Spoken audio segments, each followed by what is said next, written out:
केला बेचने वाली चुड़ैल।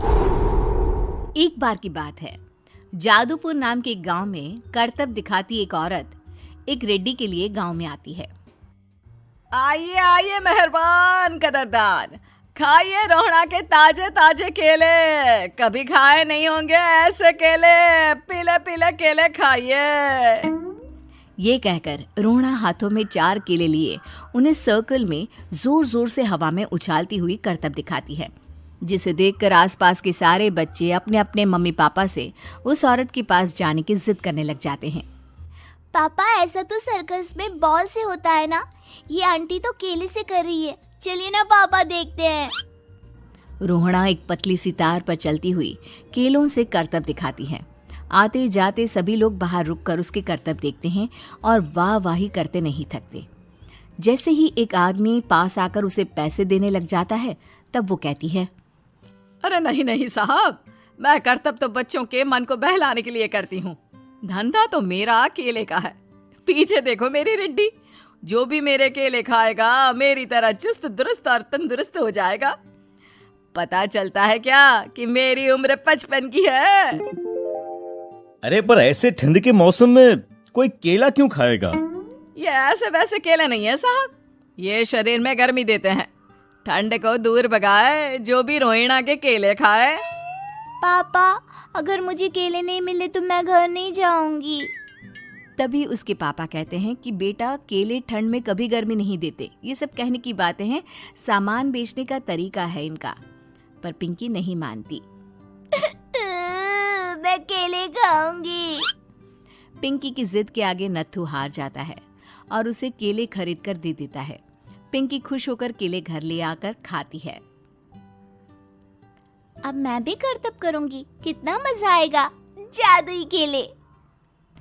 पिंकी पहला केला खत्म भी नहीं करती कि वो बेहोश हो जाती है। दूसरे केले से एक काला धुआं आता है और रोहड़ा चुड़ैल बनकर बाहर निकल आती है। मेरे भूतिया केले बच्चे न खाए, ऐसा हो ही नहीं सकता। जादूपुर वालों, कब तक बचोगे? आ गई हूं मैं रोहड़ा, जिसका कोई नहीं कर सकता सामना। रोहड़ा पिंकी को गोद में उठाकर काले धुएं में कहीं गायब हो जाती है। शाम के वक्त नत्थू घर लौटता है और पिंकी को घर में ना पाकर उसकी माँ से कहता है,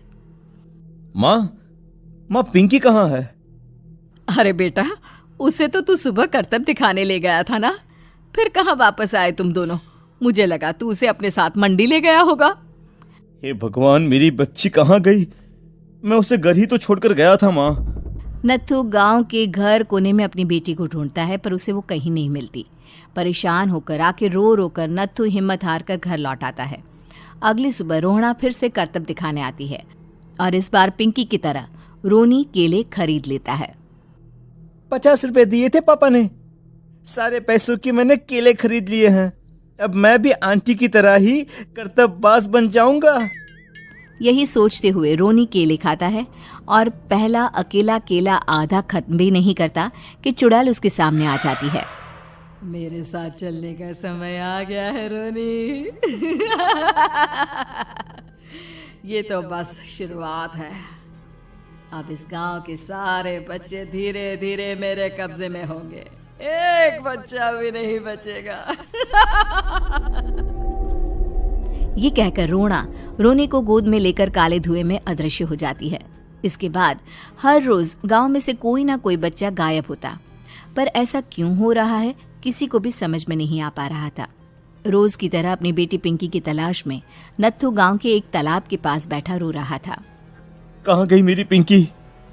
शकुंतला के जाने के बाद एक वही तो मेरा सहारा थी। अरे उसकी आत्मा कोस रही होगी मुझे कि मैं अपनी बच्ची को संभाल भी नहीं पाया। नत्थू ये कहता हुआ रो ही रहा था कि तभी तालाब में से उसे शकुंतला की आवाज सुनाई देती है। कहाँ थी तुम शकुंतला? हमारी बच्ची और सारे गायब हुए बच्चे रोहड़ा के कब्जे में हैं।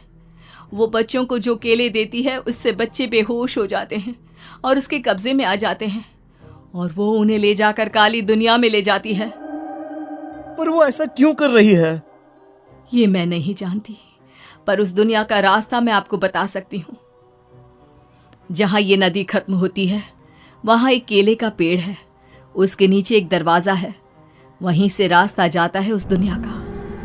ये कहकर शकुंतला की आत्मा गायब हो जाती है।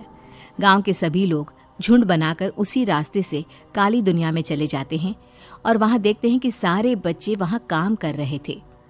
पापा मुझे ले चलो यहाँ से। पापा पापा। सभी बच्चे अपने मम्मी पापा से लिपट जाते हैं। तो तुम लोग यहाँ तक आ गए? क्यों हमारे बच्चों को पकड़ लिया तूने? तुझे शिकार ही बनाना है तो ले, हम सब आ गए हैं, हमें खा ले। नहीं, मुझे बच्चे चाहिए। मेरे बच्चे के बदले तुम लोगों के बच्चे। क्या मतलब? मैं इसी गांव में रहने वाली एक औरत थी। केले की चोरी के इल्जाम में मेरे बेटे को गांव वालों ने इतना मारा कि वो मर गया। उसी दिन मैंने ठान लिया कि गांव वालों का भी वही हाल करूंगी। कुछ दिन बाद बेटे के चले जाने के दुख में मैं भी मर गई और मेरी भटकती आत्मा एक चुड़ैल बन गई। और फिर मैंने बदला लिया तुम सबके बच्चे छीनकर। बर्दाश्त नहीं कर पाए ना, सोचो मुझ पर क्या बीती होगी। हमें माफ कर दो रोना, पता नहीं ये किसकी गलती थी पर हम सभी माफी मांगते हैं। हमारी खुशियां लौटा दो, तुम भी तो एक माँ हो।